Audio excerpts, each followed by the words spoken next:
నమస్తే. ప్రవీణ్ పగడాల ఇష్యూ ఇప్పటివరకు దరిదాపుగా వారం రోజులు అవుతున్నప్పటికీ ఇంకా ట్రెండింగ్లోనే ఉన్నది.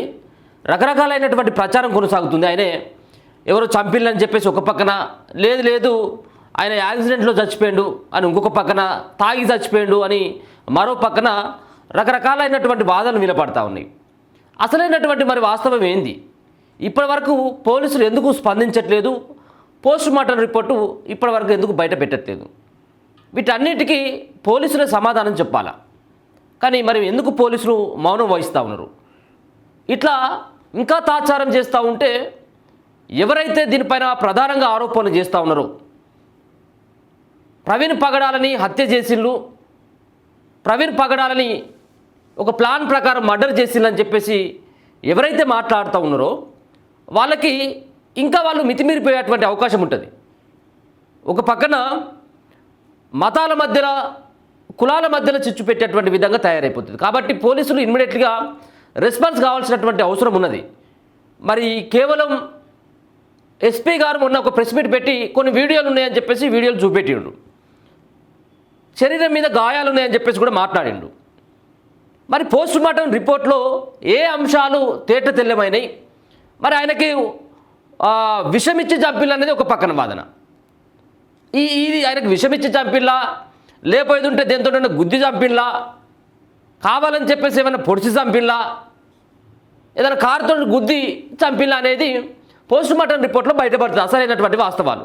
ఈ పోస్ట్ మార్టం రిపోర్టు ఇన్ని రోజుల కానుండి ఎందుకు బయట పెట్టట్లేదు అనేది ప్రధానమైనటువంటి వాదన. దీనిపైన ఒక పక్కన కుల రాజకీయాలు అంటగట్టుతూ ఆంధ్రప్రదేశ్లో జరిగినటువంటి ప్రమాదం వెనుక టీడీపీ పార్టీ ఉంది, పవన్ కళ్యాణ్ ఉన్నాడు, కొంత హిందూ సంఘాల పైన ఆయన చేసినటువంటి వ్యాఖ్యలు దుమారం రేగినాయి కాబట్టి వాళ్ళే చంపి ఉండొచ్చు హిందువులు, లేదు కొంతమంది ముస్లింలు గతంలో వార్నింగ్ ఇచ్చిళ్ళు ప్రవీణ్ పగడాలకి, మరి ఈ ముస్లిం వ్యక్తులు ఎవరైనా చంపి ఉండొచ్చు, ఆయన హైదరాబాద్ నుంచి బయలుదేరుతూ ఉంటే కొంతమంది రెక్కి నిర్వహించిళ్ళు, ఆయన ఎక్కడెక్కడికి పోతా ఉన్నాడని చెప్పేసి గమనించిళ్ళు, దాని తర్వాత ఆయనను చంపేటువంటి కుట్ర జరిగింది అనేది ఇట్లా ఎవరికి పడితే వాళ్ళు ఇష్టం వచ్చినట్టుగా రకరకాలైనటువంటి ప్రచారం కొనసాగుతూ ఉంది. రకరకాలుగా ప్రచారం. ఇక ఇంకొక పక్కన దరిద్రమైనటువంటి ఇంకొక ప్రచారం ఏంటిదంటే, ప్రవీణ్ పగడాల వేషంలో ఉన్నటువంటి మరో వ్యక్తికి, ప్రవీణ్ పగడాల రూపంలో ఉన్నటువంటి ఒక మరో వ్యక్తికి ఆయన బట్టలేసి ఇటువంటి సీసీ కెమెరా ఫుటేజ్ అంతా కూడా పోలీసులు అలాగే కొంతమంది వ్యక్తులు, ప్రభుత్వంలో ఉన్నటువంటి కొంతమంది వ్యక్తులంతా కూడా చిత్రీకరించేటువంటి ప్రయత్నం చేసిండు. ఆయన వైన్ షాప్కు పోయినట్టుగా, తాగి తూడుతున్నట్టుగా, బండి నడపరానట్టుగా, హెడ్లైట్ పగలగొట్టుకున్నట్టుగా ముందుగానే. ఇవన్నీ సీసీ కెమెరా ఆధారాలు లభించిన తర్వాత కూడా ఒక డూప్ని తయారు చేసిన ప్రవీణ్ పగడాలకి అని చెప్పేసి అట్లా మాట్లాడుతూ ఉన్నారు. ఇష్టం వచ్చినట్టుగా, ఎవరికి ఇష్టం వచ్చినట్టుగా వాళ్ళు మాట్లాడుతూ ఉన్నారు. ఇక వీటిని అన్నింటినీ భరించలేక ఉన్నటువంటి ప్రవీణ్ పగడాల సోదరుడు కావచ్చు, వాళ్ళ సతీమణి నేను ఒక వీడియో విడుదల చేసిండు. ఆ వీడియోలో ఆమె స్పష్టంగా చెప్తాను, దయచేసి ఇది రాజకీయాల కోసం వాడుకోవద్దు. నా భర్త మృతిని, ప్రభుత్వం పట్ల మాకు నమ్మకం ఉంది, పోలీసు వ్యవస్థ పైన నమ్మకం ఉన్నది, అనవసరంగా రాద్ధాంతం చేస్తూ ఉన్నారని చచ్చిపోయినటువంటి ప్రవీణ్ పగడాల యొక్క భార్య రోడ్డు మీదకి వచ్చి మళ్ళీ చెప్పుకోవాల్సినటువంటి ఒక పరిస్థితి ఏర్పడ్డది. అంటే ఏ విధంగా చాలా సమస్యలు ఉన్నాయి, చాలా ఇష్యూస్ ఉన్నాయి, చాలా రకాలైనటువంటి రాష్ట్రంలో, దేశంలో చాలా ఇష్యూస్ మీద మాట్లాడవచ్చు. కానీ ప్రవీణ్ పగడాలకు సంబంధించినటువంటి ఆయన యొక్క పోలీసులు నిర్ధారిస్తారు కదా, అప్పటి వరకు ఓపిక పట్టుకోవాలి కదా. ఇక దీంట్లో రకరకాలైనటువంటి కొత్త సంఘాలు పుట్టుకొచ్చినాయి. మేము ఈ సంఘం, మేము ఆ సంఘం, ఇంకో సంఘం అని వాళ్ళ తరపున ఇంకొని మాట్లాడుతూ ఉంటే, ఇక ఇంకో సంబంధించినటువంటి మతాలకు సంబంధించి వాళ్ళు సంఘం ఏర్పడి ఇదంతా కూడా ఇది అని చెప్పేసి వాళ్ళు మాట్లాడడు. ఇది ఒక వారం రోజుల కానీ ఈ సంబంధించినటువంటి వ్యవహారం ట్రెండింగ్లో కనబడతా ఉన్నది. ఇక ఇప్పటి వరకు దరిదాపుగా ఒక 10 వీడియోలు రిలీజ్ అయినాయి. 10 వీడియోలు. ఆ 10 వీడియోలలో ఆ వీడియోల కంటే ముందు ఒకసారి వాళ్ళ భార్య ఏమని మాట్లాడుతూ ఉన్నది అనేది ఒకసారి వినిపించేటువంటి ప్రయత్నం చేస్తా. వాళ్ళ భార్య, వాళ్ళ సోదరుడు, ఒక వ్యక్తి మరణిస్తే ఎవరైనా సానుభూతి చూపిస్తారు, కానీ కొందరు తమ రాజకీయ స్వార్థం కోసం ఆ వ్యక్తి కులాన్నో మతాన్నో అడ్డు పెట్టుకొని విద్వేషాలు రెచ్చగొట్టడానికి ప్రయత్నించడం దారుణం. పాస్టర్ ప్రవీణ్ గారి మరణం విషయంలో పూటొక్క కథ అల్లుతున్న కొన్ని శక్తులు అలాగే పనిచేశాయి. ఈ దారుణాన్ని ప్రవీణ్ యొక్క భార్య ఆమె దానిపైన స్పందిస్తూ మాట్లాడింది. వాళ్ళ సోదరుడు కూడా మాట్లాడిండు. ఏంది ఇది? మరి ప్రవీణ్ పగడాల గతంలో చరిత్రను తీసుకుంటే గంజాయి తాగేటోడు, గతంలో అంటే ఆయన పాస్టర్ కాకముందుకు కొన్ని ఆయన పైన మర్డర్ కేసు కూడా ఉన్నది, హత్య చేయడానికి ప్రయత్నించుండు అనేది గతంలో ఉన్నటువంటి కేసులు. దాని తర్వాత హైదరాబాద్కు రావడం, పూర్తిగా ఆయన మారిపోయిందని చెప్పేసి వాళ్ళకు ఉన్నటువంటి సన్నిహితులు చెప్పడం.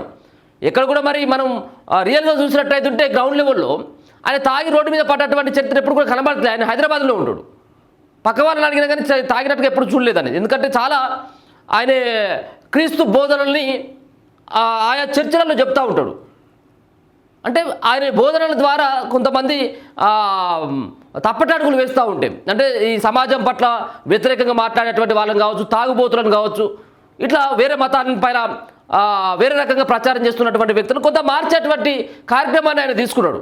మరి అట్లాంటి ఒక వ్యక్తి మరో పక్కన ఆయన ఒక సాఫ్ట్వేర్ కంపెనీకి CEO, ఆయన కింద దరిదాపుగా 40-50 మంది ఎంప్లాయీస్ అట. మరి అటువంటి వ్యక్తి రోడ్డు మీద తాగి తూలి ఏ విధంగా పడతాడు? ఇది కూడా అనుమానమే కాదనట్లేవు. మరి గతంలో తాగలేదు కాబట్టి ఇప్పుడు తాగొద్దని రూల్ అయితే ఏం లేదు కదా. ఎవరు చూస్తారని చెప్పేసి ఆయన హైదరాబాద్, ఇప్పుడు ఆయనకు అంత మంచి పేరు ఉన్నది, మరో పక్కన పైసలకి ఏమైనా కొదవ అంటే అది కూడా లేదు. హైదరాబాద్ నుంచి రాజమండ్రి వరకు బండి మీద పోవడానికి ప్రధానమైనటువంటి కారణం ఏముండొచ్చు? మరి పోయినాడు పోక ఆయన ఇక్కడే హైదరాబాదు శివారు దాటగానే ఒక కాడ మందు బాటలు కొన్నట్టుగా, దాని తర్వాత విజయవాడలో మందు కొన్నట్టుగా చాలా చోట్ల అటువంటి సీసీ కెమెరాల్లో ఫుటేజ్ బయటపడ్డది. పోలీసులు చెప్తా ఉన్నారు, ట్రాఫిక్ పోలీసులు కూడా చెప్తా ఉన్నారు. ప్రవీణ్ పగడాల యొక్క బండికి ముందుగానే ఆయన హెడ్లైట్ పగిలిపోయి ఉన్నది, మేము ఓదార్చినాం, మేము కూర్చోబెట్టినాం, మంచినీళ్ళు ఇచ్చినాం, ఇంత తినిపించినాం, ఆ పక్క పెట్టి గార్డెన్లో పడుకోబెట్టినాం, వద్దు అని చెప్పేసి వాదించినా కానీ ఆయన మళ్ళీ డ్రైవ్ చేసుకుంటూ వెళ్ళిండని చెప్పేసి పోలీసులు చెప్తా ఉన్నారు. ఈ అంత కట్టుకథ అనడానికి ఒక కేవలం ప్రవీణ్ పగడాల మీదనే ఎందుకు అల్లినట్టు? ఇది అట్లా సాధ్యమేనా? ఒక కాడ కాకపోతే ఒకటే కాడనే దొరుకుతారు. ఇదంతా కేవలం ప్రవీణ్ పగడాల ఖచ్చితంగా యాక్సిడెంట్లోనే చనిపోవాలి, లేకపోతుంటే ఆయన ఆ కింద పడైనా చనిపోవాలి. ఎందుకంటే ఆయనకు బండి తోలేటువంటి, బండి నడిపేటువంటి ఆ స్వామిన కూడా లేదు. మొండిగా పోయిండు. చావు మనల్ని వెతుక్కుంటూ వస్తూ ఉంటుంది. కానీ ఇప్పుడు ఈయన చావుకే వెతుక్కుంటూ పోయిండు, చావునే వెతుక్కుంటూ పోయినట్టుగా కనబడతా ఉన్నది. అంటే ఒక్కసారి కాదు 4 సార్లు అదే ప్రమాదం, 4 సార్లు ప్రమాదం అయింది. ఒకసారి వాళ్ళ భార్య ఏమని మాట్లాడిందో ఒకసారి వినేటువంటి ప్రయత్నం చేద్దాం. Praise the Lord. I am Jessica Pagadala. I am deeply grateful for the unwavering support from my Christian brothers and sisters. I request your cooperation during this investigation. Government was quick to order complete investigation, and we are gratefully thankful. We believe in the government investigation, and I urge, please do not disturb the religious harmony, as my husband Praveen never intended to disturb the communal harmony in the society. Thank you. Praise the Lord. My name is Kiran Pagdala, and I am Praveen Pagdala's brother. I request your cooperation during this time of investigation. Government was quick to order complete investigation to Praveen Pagdala death. We are thankful for this. As investigation is going on, I appeal to all who are enthusiastically involving into self-investigation to refrain from it, as it is tarnishing the image of Praveen Pagdala garu. Some YouTubers and bloggers are spreading the false information on this death. Some are communally and politically utilizing his death and investigation. I urge all to stop this as a symbol of respect to Praveen Pagdala garu, as it is a service to the church and community, as he never intended to disturb communal harmony in the society. We believe in government investigation, and please do not disturb the religious harmony. Thank you so much. So ఇది వాళ్ళ భార్య అలాగే ప్రవీణ్ పగడాల సోదరుడు మాట్లాడినటువంటి మాటలు. ఇక దీని తర్వాత ఇక్కడ ఇంకా కనబడతా ఉన్నటువంటిది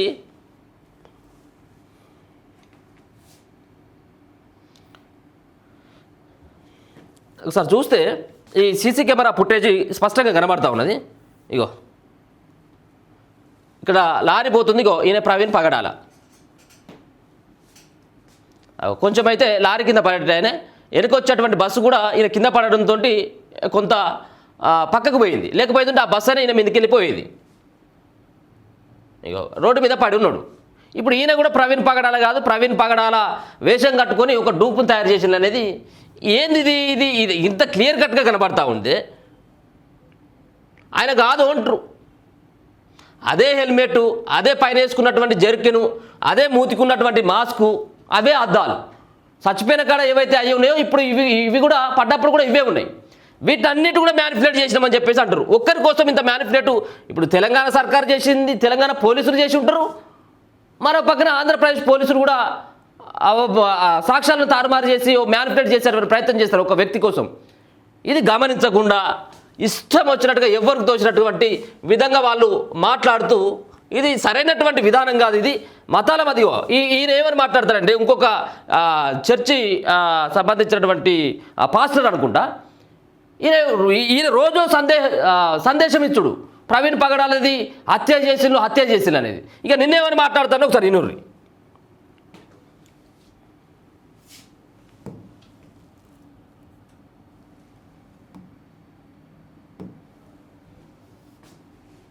నన్ను పోలీసు వారు పిలిచారు, అక్కడ రమ్మన్నారు. యాక్చువల్లీ సిగ్గు విచారణకి. సార్ ఒకసారి మీరు వచ్చి మీరు పోలీసు వాళ్ళు రమ్మన్నారు అక్కడికి. నేను అడిగి పోయిన తర్వాత మరి నువ్వు అన్ని రకాలుగా మాట్లాడుతూ ఉన్నావు. నీ దగ్గర ఏమో పోలీసుల కంటే ఎక్కువ ఆధారాలు దొరికినట్టుగా మాట్లాడుతూ ఉన్నావు. నీ దగ్గర ఉన్నటువంటి ఆధారాలు ఏంది, నీ కథ ఏంది ఒకసారి చూపెట్టంటే నాకడ ఎన్నో ఆధారాలు ఉంటాయి. ఆధారాలు ఉంటేనే మాట్లాడాలని చెప్పినట్టు ఈయన. మరి ఆధారాలు లేదు ఎందుకు మాట్లాడుతావు, ఎందుకు రెచ్చగొట్టి ప్రసంగాలు చేస్తావు నువ్వు? ఆధారాలు ఉంటే మాకు ఇవ్వండి సార్ అని అడిగారు. నేనమ్మా ఆధారాలు ఉంటే ఎంతసేపు ఎందుకుంటా ఉండే మాది అయిపోయా, ఇంకేమున్నదిగా. ఆధారాలు ఉంటే ఇంకెంతసేపు ఉంటావు అని చెప్పేసి నేను మాట్లాడినా అంటాడు. మరి ఆధారాలు లేని మరి ఏం పని కోసం మాట్లాడతాను నువ్వు? అంటే చిచ్చులు పెట్టాలి, రాష్ట్రంలో అలజడులు సృష్టించాలి. ఇది అన్ని తమాషాలు ఎందుకు చేసినట్టు? ఇప్పుడు కుల రాజకీయాలు, మత రాజకీయాలతో దేశమంతా ఆగమైపోతా ఉన్నది. మళ్ళీ దాంట్లో ఇదో కార్యక్రమాన్ని మళ్ళీ ఒకటి అల్లేటువంటి ప్రయత్నం చేస్తాం. ఒకచోట కాదు ఇది ఇట్లాంటి వీడియోలు. ఇగో లిక్కర్ షాప్లో ఆయన లిక్కర్ కొన్నటువంటి ఆయన ఫోన్పేలకు వెళ్ళి ఆయన ట్రాన్సాక్షన్ చేసినటువంటిది చూసుకోవచ్చు. ఇగో 950 పెట్టి మందు కొన్నాడు, నిజమేనా కాదని చెప్పేసి వైన్ షాపులను అడిగితే నిజమే సార్, ఇది ఇగో పలానా బ్రాండ్ తీసుకున్నాడు, దానికి 950 అయింది, ఇగో ఇదే అని చెప్పేసి ఆయన చూపెట్టిండు. ఇగో ఇక్కడ కూకున్నటువంటి బండి పక్క మీద కూకున్నటువంటి వ్యక్తి, ఇంతకుముందు పడ్డటువంటి వ్యక్తికి ఏదైతే జర్కిన్ ఉందో ఇప్పుడు ఆయనకి అదే జర్కిన్ ఉంది. పడ్డప్పుడు ఇగో బండికి సంబంధించినటువంటి హెడ్ లైటు ఇది. ట్రాఫిక్ పోలీస్ వాళ్ళు కూడా చెప్పింది ఇగో మందు కొన్నట్టుగా మందు దుకాణంలో ఉన్నటువంటి ఆ ఫోటో. మరి ఇంకా ఇంతకంటే ఇంకేం ఆధారాలు కావాలా? ఇంకేం ఆధారాలు కావాలి? ఇగో ఇక్కడ ఆయన బండి మీద వచ్చుకుంటూ పడ్డటువంటి వీడియో. ఇగో తూలుతూ వస్తూ ఉన్నాడు.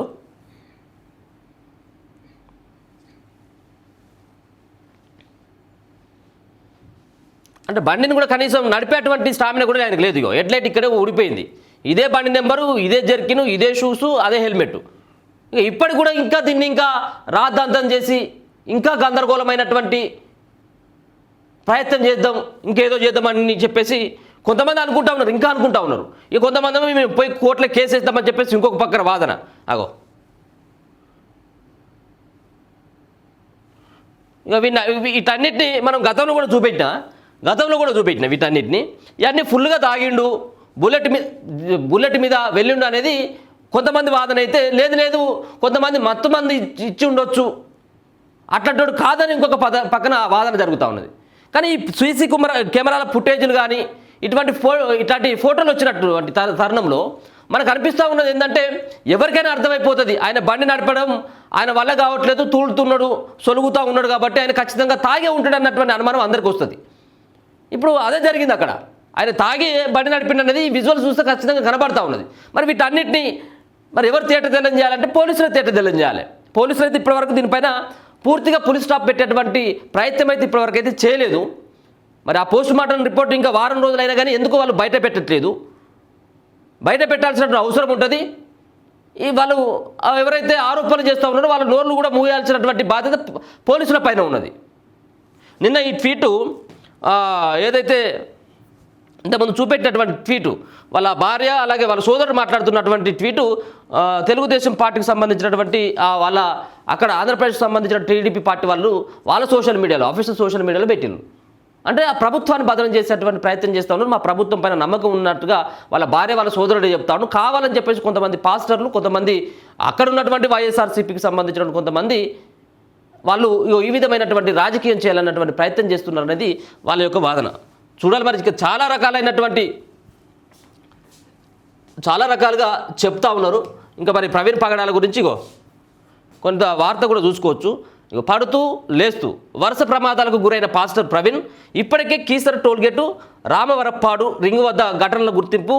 ఇక చిల్లకల్లు టోల్గేట్కు ముందే మరో ప్రమాదం వెలుగులోకి. మరో సీసీ ఫుటేజీ లారీ ట్యాంకర్ను ఓవర్టేక్ చేస్తూ అదుపు తప్పి పడిపోయిన ప్రవీణ్. ఇంతకుముందు నేను ఏదైతే చూపెట్టినో ఆయనకు అదుపు తప్పి ఆ టైర్ కింద పడబోతే ఆ బస్సు ఒకవేళ అక్కడ లారీ నుంచి తప్పించుకున్నప్పుడు కూడా వెనుక వచ్చేటువంటి బస్సు అయినా ఆయన మించి పోయేది.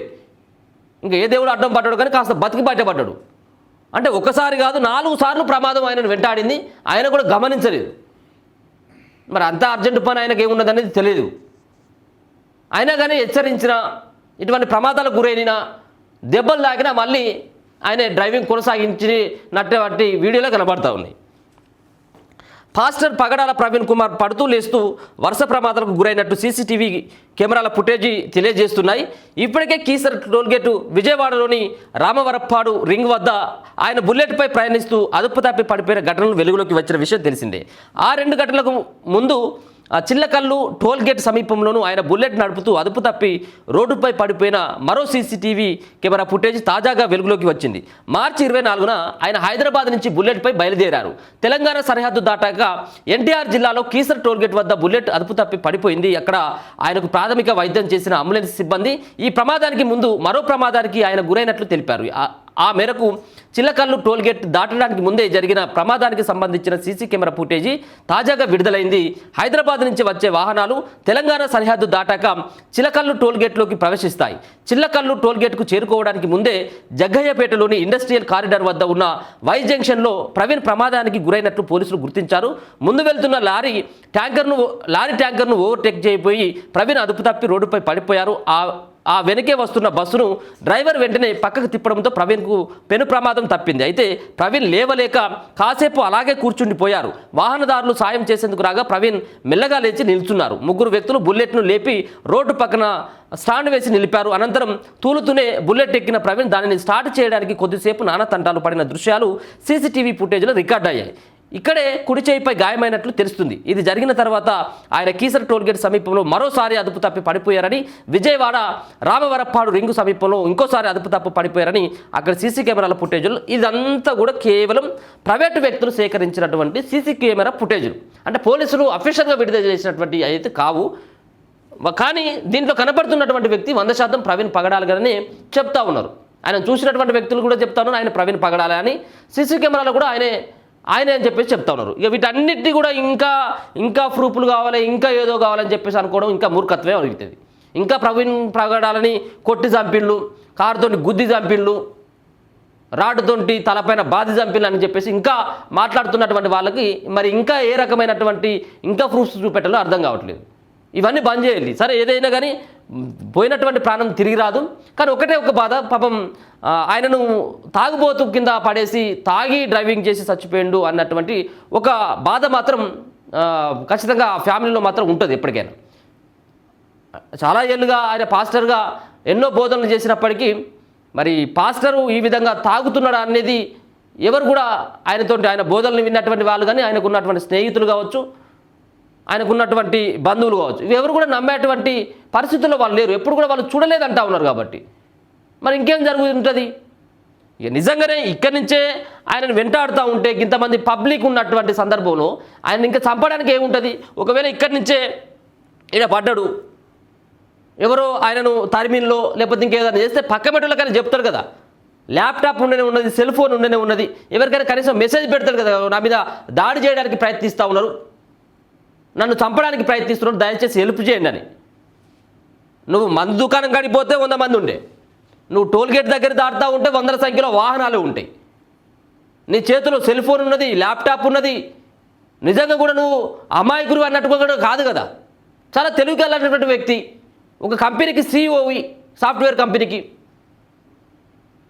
అటువంటి వ్యక్తి మరి ఎవరికి మెసేజ్ పెట్టకుండా కేవలం ఎవరో చంపాలని చెప్పేసి అనుకోవడం చాలా మూర్ఖత్వం అవుతుంది. సో ఇంకా దీనిపైన ఇంకా దర్యాప్తు చేస్తూ ఉన్నారు పోలీసులు. అయితే మాత్రం ఇంకా దర్యాప్తు అయితే వాళ్ళు ఎక్కడ కూడా ఆపట్లేదు. పోస్ట్మార్టం రిపోర్ట్ వచ్చినాక అన్ని రకాలైనటువంటి వివరాలు వెల్లడించేటువంటి అవకాశం ఉంటుంది. కాబట్టి సోషల్ మీడియాలో విపరీతమైనటువంటి ట్రోల్స్ అయితే ఉన్నాయి. వీటిని ఆపాల్సినటువంటి బాధ్యత కూడా పోలీసుల పైన ఉన్నది. ఎందుకంటే వాళ్ళు దీనికి చెక్ పెడితే వీళ్ళు ఒక వివరణ ఇచ్చినట్టు అది కూల్ అవుతుంది. ఇక ప్రభుత్వ దర్యాప్తుపై నమ్మకం ఉన్నది. పాస్టర్ ప్రవీణ్ భార్య జెస్సికా సోదరుడు పాస్టర్ ప్రవీణ్ పగడాల మరణాన్ని రాజకీయ మతపరమైన ప్రయోజనాలకు వాడుకోవడం ఆపివేయాలని ఆయన సతీమణి జెస్సికా పగడాల సోదరుడు కిరణ్ కోరారు. ప్రవీణ్ మృతిపై ప్రభుత్వం జరుపుతున్న దర్యాప్తు పట్ల తమకు పూర్తి నమ్మకం ఉందని చెప్పేసి ఇంతకుముందు నేను ఏదైతే చూపెట్టినటువంటి వీడియో ఉందో ఆ వీడియోలో స్పష్టంగా వాళ్ళు చెబుతా ఉన్నారు. కాబట్టి ఇటువంటి ప్రచారాన్ని ఆయన ఎవరో చంపిళ్ళు ఇంకేదో చేసిండు అని చెప్పేసి అనుకోకూడదు. అది పోలీసుల ఇన్వెస్టిగేషన్లో చివరి వరకు తేలుతుంది. కానీ దీంట్లో ఆయనకు సంబంధించినటువంటి కొంతమంది క్రిస్టియన్లు మేము లక్షలాదిగా రోడ్ల మీదకి వస్తాం, లేకపోతే హైకోర్టు సుప్రీంకోర్టుకు పోతాం, దీనిపైన పోవచ్చు కాదనట్లేము. సరే మీకు అనుమానం ఉన్నది, మీరు పోవచ్చు, మీరు ఎందుకు పోతారని మనం అడగలేము, పోవచ్చు. కానీ మీ దగ్గర ఎట్లాంటి ఆధారాలు లేకుండా చంపినమని చెప్పేసి మీకు మీరే నిర్ణయించుకొని మీరే దీన్ని జడ్జిమెంట్ చేసి మీరే దీన్ని తీర్పిచ్చి ఇంకోరి మీద నెట్టేసేటువంటి ప్రయత్నం చేస్తే ఇది ఇంకోరి పైన వాళ్ళు చేయనటువంటి వ్యక్తులపైన అభాండం నెట్టేటువంటి ప్రయత్నం చేయకూడదు. కానీ విజువల్స్ కనుక ఫోటోలు కనుక చూస్తే మాత్రం దాంట్లో ఖచ్చితంగా ఆయన ప్రవీణ్ పగడాలగానే కనబడతా ఉన్నాడు. తాగుతూ ఊగుతున్నటువంటి వ్యక్తి ప్రవీణ్ పగడాలగానే చెప్తా ఉన్నాడు. ఆయన మద్యం మత్తులోనే చనిపోయిండు, మద్యం మత్తులోనే డ్రైవింగ్ సరిగ్గా చేయలేక హెడ్లైట్ పనిచేయలేక ఆయన చచ్చిపోయినట్టుగా, ఆయన మరణించినట్టుగా మనకు ఈ విజువల్స్ ఈ ఫోటోలు చూస్తే అర్థమవుతా ఉన్నది. సో ఇవే కాకుండా కొన్ని సీసీ కెమెరా ఫుటేజ్లు కూడా చాలా బయటపడుతున్నాయి. రోజుకు ఒక వీడియోతోటి ఆ ప్రవీణ్ పగడాల ఎక్కడెక్కడ తిరిగిండు, ఏ టైంకి ఎక్కడ ఉన్నటువంటి వీడియోలు కూడా సోషల్ మీడియాలో బయటకు వస్తూ ఉన్నాయి. చూస్తూనే ఉండండి మన తొలి వెలుగు.